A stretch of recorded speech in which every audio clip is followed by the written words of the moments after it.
الحمدللہ وکفا وسلام علی عبادہ الذین اصطفی اما بعد۔ اللہ تعالی نے جن آزمائشوں سے حضرت رسالت پناہ صلی اللہ علیہ وسلم کو ان کی زندگی میں گزارا، ان میں ایک بہت بڑی آزمائش یہ تھی جو ان کو خود اپنے گھر میں پیش آئی، اور یہ اتنی شدید چیز تھی کہ اس نے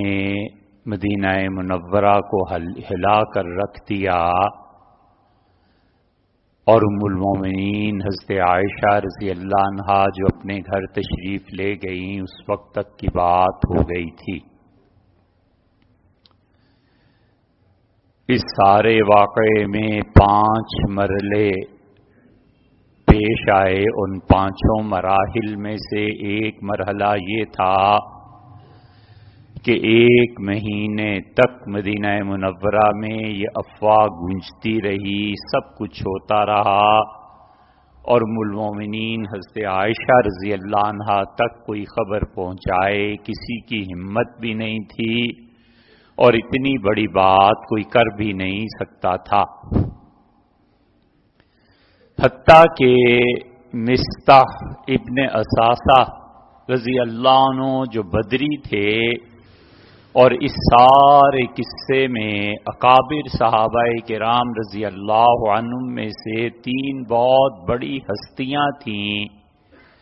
جو اپنے ایمان، اپنے تقوی، اپنی نیکی، اپنا اسلام، اس کے بارے میں بہت ضرب المثل قسم کی تھیں۔ یہ پہلا مرحلہ تھا کہ ام المومنین رضی اللہ عنہ کہتی ہیں کہ حضور صلی اللہ علیہ وسلم تشریف لاتے تھے اور مجھے بخار ہو گیا اور میں بیمار ہو گئی، تو کوئی بات نہیں ہوتی تھی، میری والدہ میری خدمت کرتی تھیں، عمر میری تھوڑی تھی، تو بس آ کر یہ پوچھ لیتے تھے کہ کیفتیکم، کیسی ہیں یہ، کیسی حالت ہے ان کی، کیسے مزاج ہیں ان کے، اور بس تشریف لے جاتے تھے۔ اور مجھے اتنی تو سمجھ تھی کہ کوئی نہ کوئی بات ضرور ہے کہ مجھ پر وہ التفات نہیں ہے کہ جب میں بیمار ہوتی ہوں تو بہت زیادہ رسول اللہ صلی اللہ علیہ وسلم خیال کرتے ہیں، مگر اس مرتبہ یہ حالت نہیں ہے۔ اب جب یہ اپنے گھر چلی گئیں تو رسول اللہ صلی اللہ علیہ وسلم کو اس دن جانے کے بعد اندازہ کیا یقین ہو گیا کہ اب اسے پتہ چل گیا ان معاملات کا، اور وہ کہتی ہیں کہ میں سارا وقت روتی رہی، حتیٰ کہ میں گر گئی اپنی والدہ کے سامنے، اور میں نے کہا آپ دونوں ماں باپ ہیں، کوئی خدا کا خوف نہیں میرے بارے میں۔ اور یہ سارے واقعے میں کمال کا درجہ حضرت ابوبکر رضی اللہ عنہ کا ہے، وہ کسی موقع پہ آگے مرحلوں میں بات آئے گی۔ سارے اس ہنگامے میں سیدنا ابوبکر رضی اللہ عنہ بالکل خاموش ہیں، ایک طرف رسول اللہ صلی اللہ علیہ وسلم ہے اور دوسری طرف ان کی بیٹی ہے۔ 4 یا 5 جملوں کے علاوہ سیدنا ابوبکر رضی اللہ عنہ نہیں بولے، خاموشی سے حالات کو دیکھتے رہے اور بڑے سنجیدگی اور سکون کے ساتھ وقت گزارا۔ دوسرا مرحلہ شروع ہوا اور رسول اللہ صلی اللہ علیہ وسلم نے کوئی جذباتیت، کسی چیز کا اظہار نہیں فرمایا، صرف یہ کیا جو ہونا ہی چاہیے تھا کہ آپ نے اپنے اہل خانہ سے دریافت کرنا شروع کیا۔ اور اب بات آئی، چونکہ یہ بات پبلک میں بھی پہنچ چکی تھی، مدینہ منورہ میں بچہ بچہ جاننے لگا تھا کہ ام المومنین رضی اللہ عنہا پر تہمت لگی ہے، اور عبداللہ ابن ابی جگہ جگہ بیٹھ کے یہ باتیں دہراتا تھا، اور خاص طور پہ یہ جملہ کہ صفوان کو دیکھو، عائشہ اس سے نہیں بچی، اور عائشہ کو دیکھو، اس نے صفوان کے ساتھ تنہائی اختیار کی، اور یہ دونوں ایسے ہیں کہ ان کو سزا ملنی چاہیے، اور یہ دیکھو تمہارے رسول صلی اللہ علیہ وسلم کی بیوی، خدا کی قسم یہ بچی نہیں۔ رسول اللہ صلی اللہ علیہ وسلم سے نسبت کر کر کے جو کہتا تھا، لوگ حیران تھے کہ کیا کریں، اور یہ بنو خزرج کا ایک فرد تھا۔ اب یہ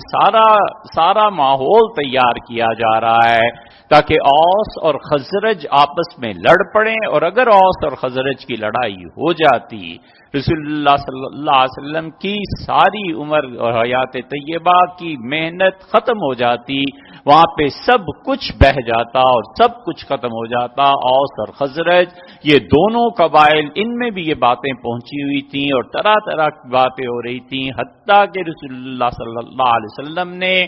اپنی عادت شریفہ کے مطابق بلایا، اور آپ ہمیشہ یہ کرتے تھے کہ جب خاندان کی کوئی بات پیش آتی تھی تو سیدنا علی رضی اللہ عنہ کو بلاتے تھے، ان سے مشورہ لیتے تھے، اسامہ سے، زید بن ثابت سے اور ام ایمن سے، یہ چند ایک لوگ تھے، اور اپنی بیویوں سے۔ اور جب قومی سطح کی کوئی بات پیش آتی تھی تو آپ ہمیشہ ابو بکر اور عمر رضی اللہ عنہما کو بلاتے تھے، اور ایک موقع آپ نے فرمایا کہ ابو بکر تم اور عمر تو میری آنکھیں ہو، اور تم اور عمر تو میرے کان ہو۔ ایک موقع پہ فرمایا کہ تم دونوں جس بات کو طے کر لو میں اس کی مخالفت نہیں کرتا۔ سب سے پہلے طلبی ہوئی سیدنا علی رضی اللہ عنہ کی، اور حضرت علی رضی اللہ عنہ سے کہا کہ علی تم جانتے ہو یہ سب کچھ ہو رہا ہے مدینہ منورہ میں، تمہارا کیا خیال ہے عائشہ رضی اللہ عنہا کے متعلق؟ انہوں نے بات شروع کی اور چند جملے عرض کیے۔ انہوں نے کہا اللہ کے رسول سب سے اچھی بات یہ ہے کہ عائشہ کی جو نوکرانی ہے، خادمہ ہے، اس سے بلا کر پوچھیں، کیونکہ گھر کی عورتیں، گھر کی خادمائیں، گھر کی نوکرانیاں سب حالات سے بیویوں کی خبر رکھتی ہیں، آپ اس سے بلا کر پوچھیں۔ دوسرا جملہ یہ فرمایا، یہ عرض کیا کہ اللہ کے رسول اگر گویا انہوں نے یہ عرض کیا، حافظ ابن حجر رحمۃ اللہ فتح الباری میں لکھا ہے کہ گویا انہوں نے یہ کہا کہ اللہ کے رسول اگر فوری طور پہ آپ کو سکون مطلوب ہے، آپ کو اطمینان مطلوب ہے، آپ کو پریشانی دور کرنی ہے، تو طلقہ آپ عائشہ کو طلاق دے دیجئے اور معاملے کی تحقیق کر لیجئے، پھر بعد میں جب ثابت ہو جائے کہ ایسی کوئی بات نہیں تو آپ رجوع کر لیں۔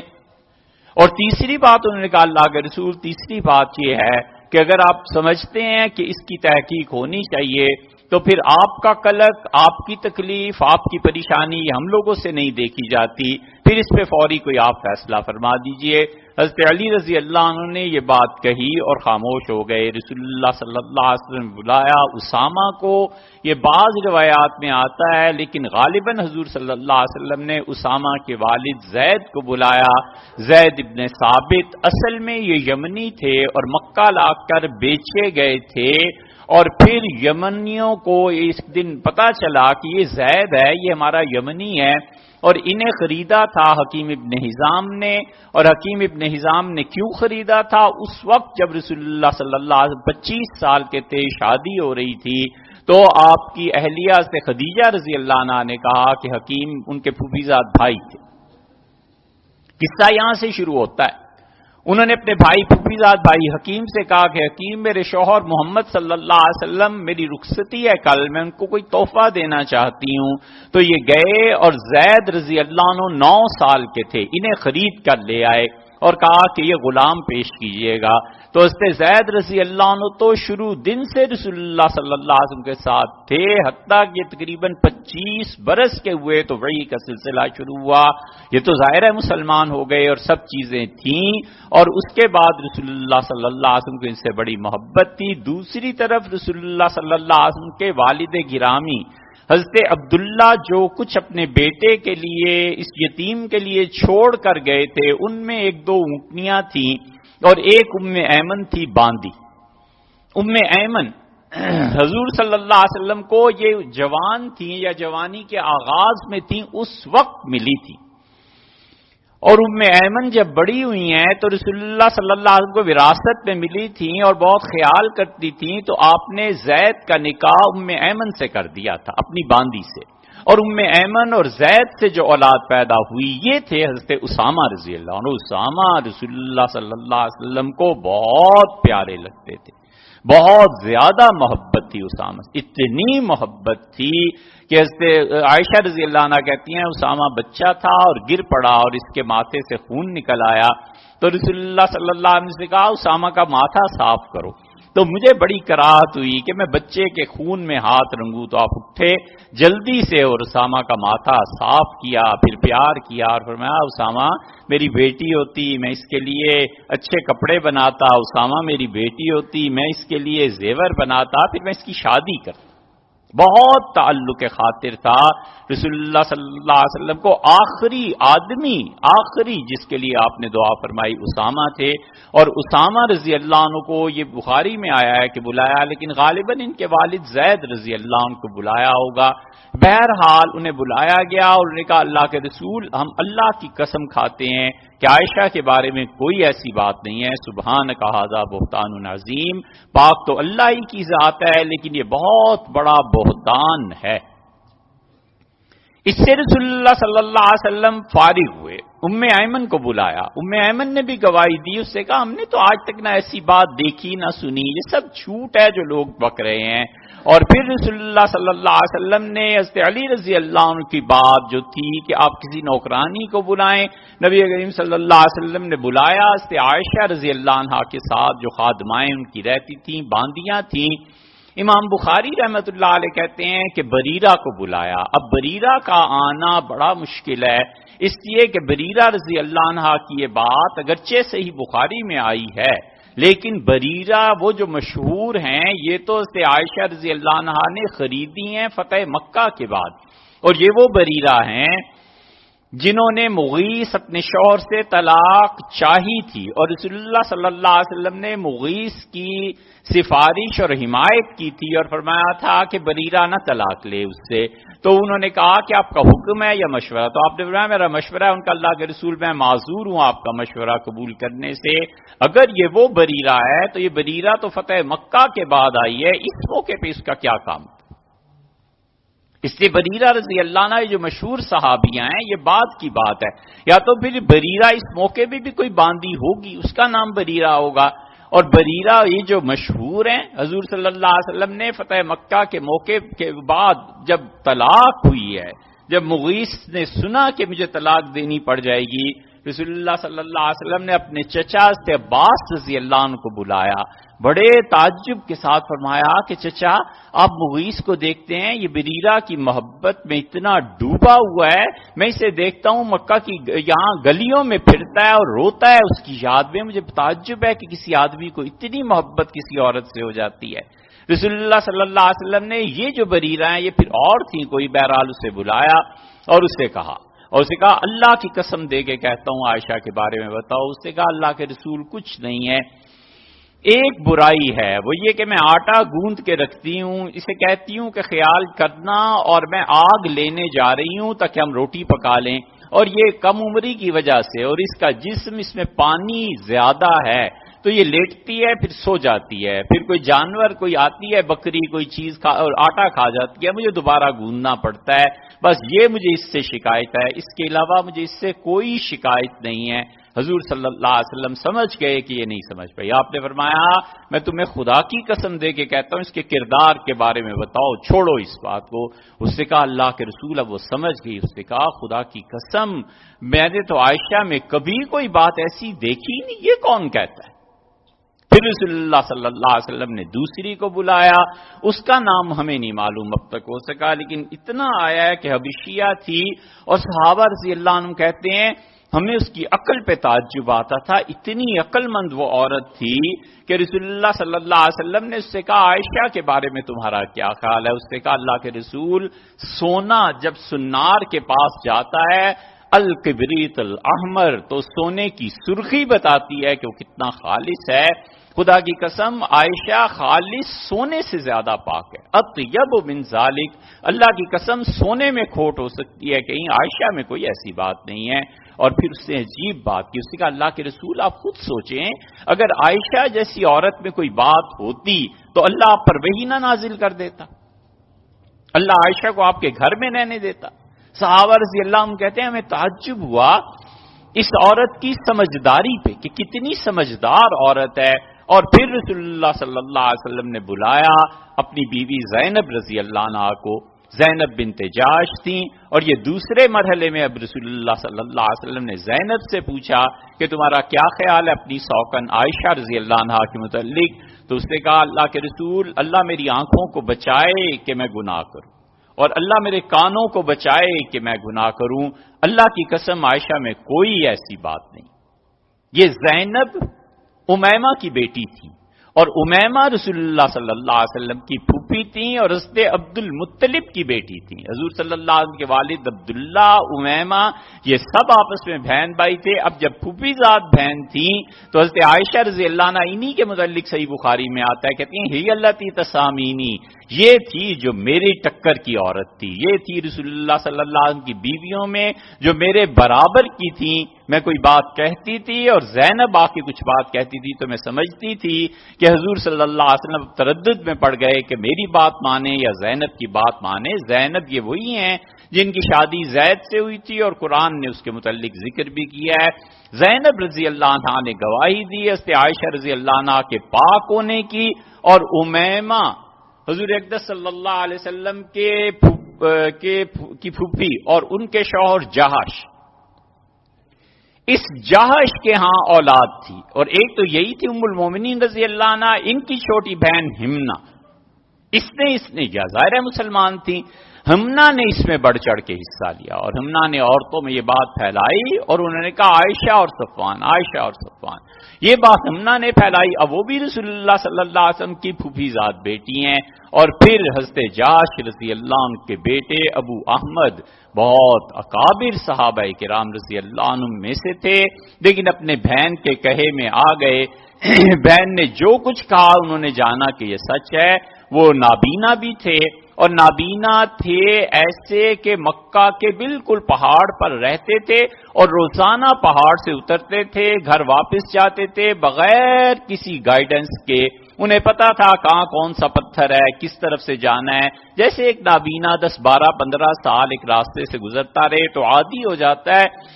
وہ بالکل ایسے تھے. اور بڑا مرتبہ تھا ان کا، سابقون الاولون میں سے تھے. اللہ نے جن مسلمانوں کی تعریف کی ہے، سیدنا عمر رضی اللہ عنہ سے بھی پہلے ابو احمد مسلمان ہو گئے تھے، پھر انہوں نے ہجرت کی تھی، پھر ہجرتیں بھی 2 کی تھیں، پھر رسول اللہ صلی اللہ علیہ وسلم کے ساتھ بدر میں شامل رہے تھے. نبی کریم صلی اللہ علیہ وسلم سے بڑا تعلق کے خاطر تھا. پہلا آدمی جس نے ہجرت کی ہے مدینہ منورہ سے مہاجرین میں سے یہ یہی تھے. اتنی عظمتوں کے باوجود اور اتنے اسلام اور رسول اللہ صلی اللہ علیہ وسلم تعلق کے خاطر کے باوجود اپنی بہن کی بات میں آ گئے. ہمنا ایک ہوئی، یہ ایک ہوئے، اور ایک ان کے اور بھائی تھے، یہ تینوں اس میں لگ گئے. اور اصل میں جو امیمہ تھی ان کے ایک بیٹے تھے عبید اللہ، اور ایک بیٹے تھے عبداللہ، اور ایک بیٹے تھے ابو احمد، یہ 3. اور عبید اللہ نے، اور یہ جن کا نام لے رہے ہیں ابو احمد، ان دونوں نے شادیاں کی تھیں ابو سفیان کی بیٹیوں سے. اور ابو سفیان رضی اللہ عنہ کی ایک بیٹی، ان کا نام تھا رملہ، اور رملہ کی شادی ہو گئی تھی ابو سفیان رضی اللہ عنہ کی بیٹی، ان کی شادی ہو گئی تھی عبید اللہ سے. اور عبید اللہ کسی دین کی تلاش میں تھے، اور انہوں نے رسول اللہ صلی اللہ علیہ وسلم کو پایا اور اسلام کو قبول کر لیا. اور یہ دونوں میاں بیوی ہجرت کر کے گئے ہیں حبشہ، اور حبشہ پہنچ کر عبید اللہ کو، حضور صلی اللہ علیہ وسلم کے اس پھوپھی زاد بھائی کو عیسائیت پسند آ گئی، اور یہ پہلے آدمی ہیں جو مرتد ہوئے. اور پھر عبید اللہ کا اسی پہ انتقال ہو گیا. جب ان کا انتقال ہوا تو ابو سفیان رضی اللہ عنہ کی صاحبزادی حضرت رملہ رضی اللہ عنہ فارغ ہو گئیں. رسول اللہ صلی اللہ علیہ وسلم نے فوراً پیغام بھجوایا حبشی کو، اور آپ نے ارباز رضی اللہ عنہ کو بھیجا، اور آپ نے فرمایا میری طرف سے وکیل بن کے جاؤ اور کہو کہ ام حبیبہ سے میں نکاح کرنا چاہتا ہوں. رملہ رضی اللہ عنہ کا نکاح حضور صلی اللہ علیہ وسلم سے ہوا. یہ رملہ ام حبیبہ جو آتا ہے یہ ایک ہی خاتون ہے، تو ان کا نکاح ہوا، اور حبشہ کے بادشاہ نے 400 تولے رسول اللہ صلی اللہ علیہ وسلم کی طرف سے سونا حق مہر میں ادا کیا. پھر ام حبیبہ رضی اللہ عنہ ہجرت کر کے آئی ہیں. اسی طرح ابو سفیان رضی اللہ عنہ کے دوسرے داماد یہ بھی ہجرت کر کے چلے گئے تھے حبشہ سے پھر مدینہ منورہ آئے ہیں ہجرت کر کے. اس کی اللہ جو کہتا ہے نا ان الذین جاؤوا بالافک عصبۃ منکم، اور تم میں سے عائشہ کے خلاف اٹھنے والے لوگ یہ پورا ایک گروہ بن گیا تھا. تو گروہ عربی میں 3 سے زیادہ افراد کو کہتے ہیں. اب کون کون تھے یہ حضرات اس لپیٹ میں آ گئے اور پھر انہوں نے شہادت بھی پائی ہے اللہ کی راہ میں، پھر وہ لڑے بھی ہیں. 21 ہجری میں ان کا انتقال ہوا. رسول اللہ صلی اللہ علیہ وسلم کو اپنی پھوپھی کے بیٹوں کے ساتھ بڑا تعلق خاطر تھا، رشتہ داری تھی، مگر بس ایک تقدیر تھی جو پوری ہوئی اور یہ دوسرا مرحلہ تھا. اب رسول اللہ صلی اللہ علیہ وسلم زینب رضی اللہ عنہا سے فارغ ہوئے اور نبی کریم صلی اللہ علیہ وسلم نے پھر یاد فرمایا اور لوگوں کو سیدنا ابو بکر رضی اللہ عنہ سے کوئی بات ہو نہیں سکتی تھی اور نبی کریم صلی اللہ علیہ وسلم پوچھتے رہے اور آپ نے سب کو جمع کر کے کہا کہ اللہ کی قسم میں اپنی بیوی میں کوئی ایسی چیز نہیں پاتا. لیکن کیا ہو گیا ہے، سارے مدینہ میں یہ بات پھیل گئی ہے اور کیا ہو گیا ہے کہ لوگ مجھے آ گئی